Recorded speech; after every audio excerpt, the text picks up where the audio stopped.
Assalamualaikum warahmatullahi wabarakatuh. Perkenalkan, nama saya Agung Dwi Prasetya, NIM saya 41320010040. Saya dari program studi teknik mesin. Pada kesempatan kali ini, izinkan saya memaparkan materi yang telah saya buat, yaitu berjudul statistik.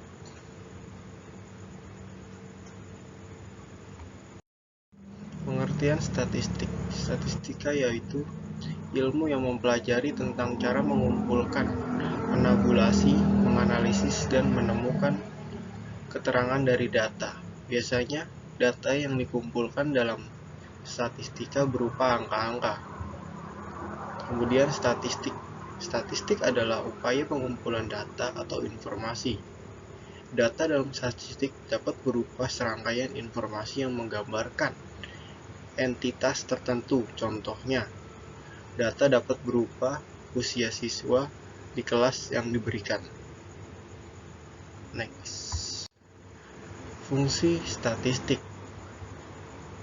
Fungsi statistik yang pertama untuk mendeskripsi dan menerangkan data mengenai jumlah suatu populasi yang diselidiki. Yang kedua, untuk menentukan jumlah tepat dari populasi yang luas pada ukuran yang lebih mudah untuk dipahami. Yang ketiga, untuk penetapan dan penerapan sebuah kondisi, bagaimana suatu hipotesis dapat digunakan atau membantu melakukan sesuatu. Yang keempat, untuk sebagai alat yang menyediakan suatu estimasi atau model tentang nilai yang tidak atau belum diketahui berdasarkan data yang diselidiki. Next. Jenis-jenis statistik. Jenis-jenis statistik ada dua. Yang pertama, statistik deskriptif, memberikan informasi tentang kinerja dari sebuah proses. Dan yang kedua, statistik inferensial. Statistik inferensial memberikan informasi tentang prediksi yang berhubungan dengan kinerja sebuah proses atau peluang. Adapun pengertian dari statistik deskriptif. Statistik ini berupa atau berbentuk benda yang bisa dihitung, yang merupakan statistik ringkasan yang secara kuantitatif menggambarkan atau merangkum fitur kumpulan informasi. Sedangkan untuk statistik deskriptif ini dalam arti kata benda massa adalah proses menggunakan dan menganalisis statistik tersebut. Statistik deskriptif dibedakan dari statistik inferensial atau statistik induktif karena statistik deskriptif bertujuan untuk merangkum sampel daripada menggunakan data untuk mempelajari tentang populasi yang dianggap mewakili sampel data. Next. Ada sampel dan populasi. Sampel adalah sebagian dari populasi yang karakteristiknya hendak diteliti. Sampel adalah suatu bagian dari keseluruhan serta karakteristik yang dimiliki oleh sebuah populasi. Perbedaan antara populasi dan sampel yaitu populasi adalah keseluruhan dari objek penelitian, sedangkan sampel adalah sebagian kecil, separuh dari objek penelitian tersebut. Nah, di sini ada pengertian dari populasi. Populasi merupakan jumlah keseluruhan dari objek penelitian. Bisa juga didefinisikan sebagai jumlah keseluruhan dari satuan-satuan atau individu-individu yang karakteristiknya hendak diteliti. Satuan di dalam istilah ini mengacu pada unit analisis. Bisa dalam bentuk orang-orang, benda-benda, lembaga-lembaga, institusi, dan sebagainya.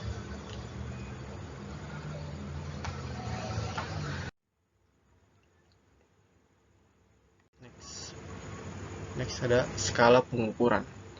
Skala pengukuran adalah kesepakatan yang digunakan sebagai acuan atau tolak ukur untuk menentukan panjang pendeknya interval yang ada pada alat ukur, sehingga alat ukur tersebut bisa digunakan dalam pengukuran dan akan menghasilkan data.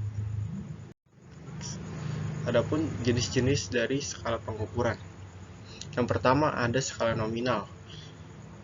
Apa itu skala nominal? Skala nominal adalah skala yang hanya bisa membedakan benda, peristiwa, ataupun objek yang diteliti antara satu dengan yang lainnya. Berdasarkan nama atau predikatnya, skala nominal ini umumnya digunakan untuk mengklasifikasikan sebuah objek, individu, atau kelompok secara kategorik ataupun kualitatif. Next. Yang kedua ada skala ordinal. Skala ordinal adalah skala yang mengandung pengertian tingkatan. Skala ini disebut-sebut lebih tinggi daripada skala nominal. Skala ordinal merupakan salah satu jenis skala pengukuran di mana lambang-lambang bilangan hasil pengukurannya berupa urutan atau tingkatan. Next, yang ketiga ada skala interval. Skala interval adalah skala numerik di mana kita bisa mengetahui urutan dan perbedaan jarak antara datanya. Karakteristik skala interval sama dengan skala nominal dan ordinal, hanya saja ditambah dengan interval yang tetap.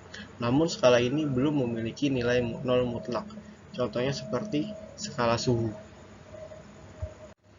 Next, yang terakhir ada skala rasio. Skala rasio adalah skala data dengan kualitas paling tinggi.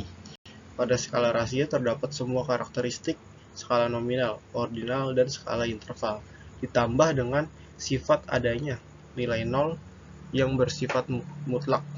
Nilai nol mutlak ini artinya adalah nilai dasar yang tidak bisa diubah meskipun menggunakan skala lain. Contoh skala rasio adalah berat dan tinggi badan seseorang. Misalnya, berat si A 20 kg sedangkan berat si B 40 kg. Kita dapat mengatakan bahwa berat si B adalah 2 kali berat si A. Pendapatan rupiah, hemoglobin gram. Next. Tendensi sentral. Di sini ada 3 macam tendensi sentral yang sangat penting untuk dibahas, yakni yang pertama ada mean, median, dan mode atau modus.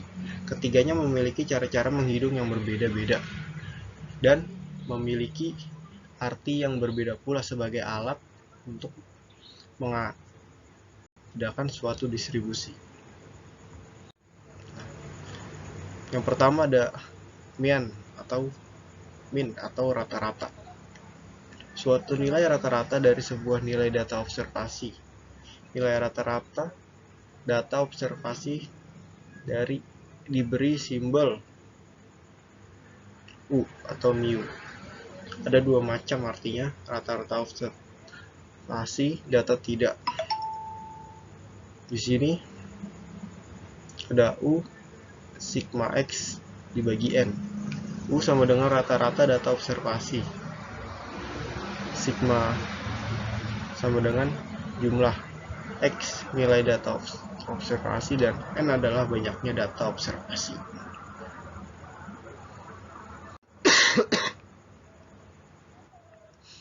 Di sini ada contoh dari mean. Berikut ini adalah skor tes prestasi 10 tenaga kerja PT Grogol Motor. Yang pertama ada datanya 78, 56, 66, 94, 48, 82, 47, 70, 76, dan 50. Di sini terlihat rata-rata skor tes tersebut adalah di sini nilai N-nya ada 10. Di mana dapat nilai N, yaitu dari jumlah datanya ini ada 10. Lalu untuk menentukan rata-ratanya, saya sigma X, yaitu kita jumlahkan semuanya, kemudian dibagi dengan N. N-nya 10. Jadi 78 ditambah 56 tambah 66 sampai 94 sampai dengan 50 ini ditambah mendapatkan hasil yaitu 700, kemudian 700 dibagi N, N-nya 10 sama dengan 70. Itulah untuk menentukan nilai mean atau rata-rata. Kemudian ada rata-rata data observasi. Berikut hasil jumlah kali antara frekuensi dengan nilai tengah semua kelas jumlah frekuensi. Di sini U sama dengan sigma Fm dibagi sigma F. U U sama dengan rata-rata data observasi.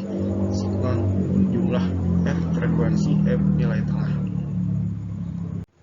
Di sini ada contoh data observasi mengenai laba setiap hari yang diperoleh selama 30 hari pada bulan Maret 2022. Di sini ada gambar datanya dan di sini perhitungannya, dimana sigma F sama dengan 1975 atau jumlah dari F ini.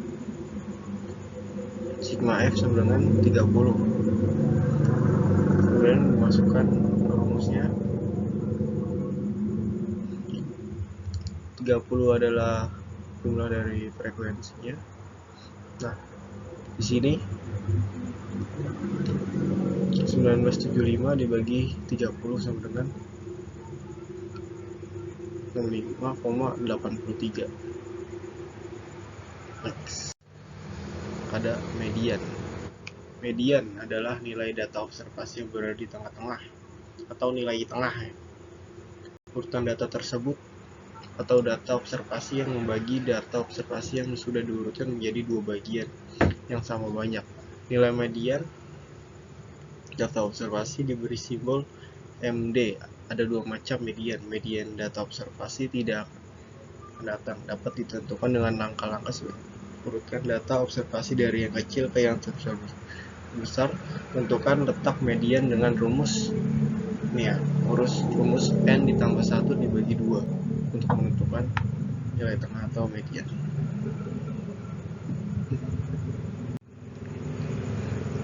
Contoh median data ganjil. Berikut adalah skor tes prestasi 9 karyawan PT Google Motor. Di sini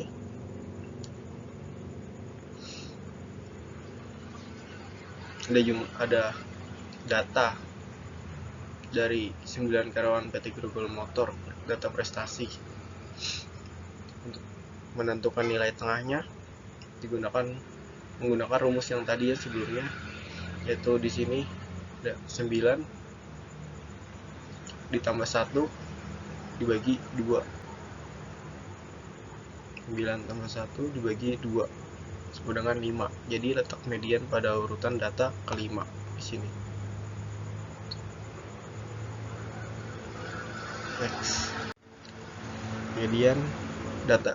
Yang sebelumnya adalah data ganjil, nah, kemudian ini adalah contoh median data genap. Ini adalah tes 10 karyawan PT Google Motor, data skor data. Di sini datanya ada 10. Lalu di mana letak median? Letak mediannya yaitu menggunakan rumus yang pertama tadi, 10 ditambah 1 dibagi 2, kemudian ketemulah 5,5 untuk nilai mediannya. Jadi letak median pada urutan data 5,5 atau terletak di antara nomor urut 5 ya di sini ya. Tengah-tengah 5 antara 5 maupun 6. 5 dan 6 kemudian dibagi 2. Median sama dengan sini berarti nilainya 76 ditambah 78 dibagi 2, berarti hasilnya 77. Next. Ada modus. Modus adalah nilai yang paling sering muncul atau nilai yang sering muncul ya. Modus dapat digunakan untuk menentukan sampel dari suatu populasi dalam statistika. Nah, modus ini ada modus data tunggal dan data kelompok. Nah, yang pertama ini ada modus data tunggal. Dalam data tunggal, modus dapat dibatasi dengan nilai variabel yang mempunyai frekuensi tertinggi dalam distribusi. Cara menghitung modus data tunggal adalah dengan mengamati data yang paling sering muncul. Nah, X. Nah, ini contohnya. Contoh modus data tunggal. Di mana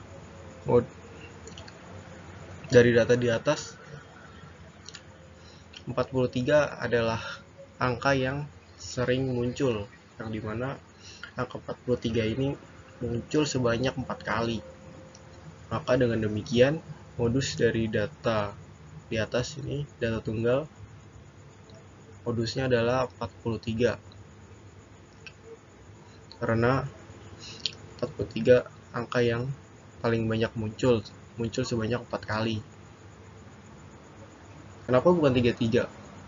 Karena 33 ini cuma 3 doang yang muncul. Nah, sedangkan modus adalah data yang paling banyak muncul atau yang sering muncul. Di sini yang masih sering muncul 43, ada 4 kali muncul. Oke, next. Ada modus data kelompok ya. Berbeda dengan data tunggal, perhitungan modus untuk data kualitatif yang telah disusun dalam tabel distribusi atau data kelompok perlu menggunakan rumus. Berikut rumus modus data berkelompok. Nah, ini rumusnya. MO sama dengan MO atau modus sama dengan TB ditambah D1 dibagi D1 ditambah D2 dikali C. Nah, MO itu ya modus, TB tepi bawah kelas modus atau kelas dengan frekuensi yang paling tinggi. D1 adalah selisih antara frekuensi modus FM dengan frekuensi sebelumnya atau FV. D2 selisih antara frekuensi modus FM dengan frekuensi sesudahnya atau FA. C-nya ini kelas. Next. Nah, contoh modus data kelompok nih.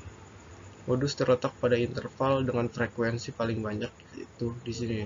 Ini datanya.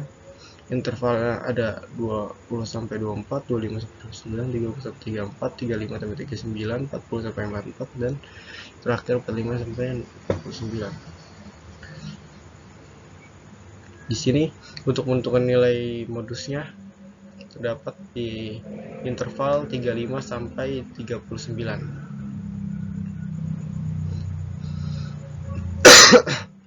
Perhatikan pada frekuensi tertinggi ialah pada frekuensi 17. Di sini nilai modusnya adalah dari data frekuensi yang paling banyak. Untuk data frekuensi yang paling banyak di sini ada 17 ya, di interval 35 sampai dengan 39. Maka TB sama dengan 35 dikurang 0,5 sama dengan 34,5. Nah, ini D1 nya dari ini 17 dikurang 13 yang atasnya sama dengan 4. Nah, D2 ini 17 dikurang tadi 17 dikurang 13 atasnya dengan 4. Nah, ini 17 dikurang 14 3. Nah, C nya itu 5. C itu kelasnya ada 5 atau interval. Nah, di sini menggunakan rumus dari modus tadi ya, modus sama dengan TB ditambah D1 dibagi D1 ditambah D2 dikali C sama dengan, nah di sini TB-nya itu, nah ini 34,5 ditambah 4 dibagi 4 ditambah 3 dari D1 ditambah D2, nah dikali 5 itu C. Nah, sama dengan didapatkan modusnya 37,36. Next. Sini ada kuartil. Apa itu kuartil? Kuartil adalah nilai-nilai yang membagi data yang telah diurutkan ke dalam 4 bagian yang sama banyak. Nah, kuartil ini atau key ya sama dengan ada rumus dari kuartil yaitu TB ditambah I per 4N dikurang F dibagi F kali P. Nah, sini ada keterangan F itu adalah frekuensi kelas kuartil. Nah, untuk F besar jumlah semua frekuensi dengan tanda kelas lebih kecil dari kelas kuartil. Nah, di sini TB adalah tepi bawah kelas, P-nya itu panjang kelas, dan I itu suku kuartil 1, 2, atau 3. Next. Ada desil.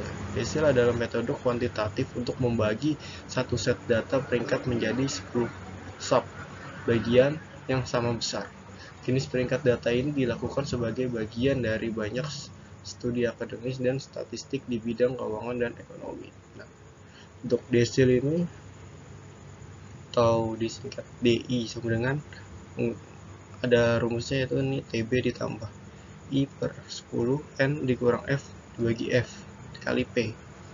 Untuk keterangannya F kecil frekuensi kelas desil, sedangkan F besar nih jumlah semua frekuensi dengan tanda kelas lebih kecil dari kelas desil. Nah, TB tepi bawah kelas, P panjang kelas, I suku desil 1, 2, 3 sampai dengan 9.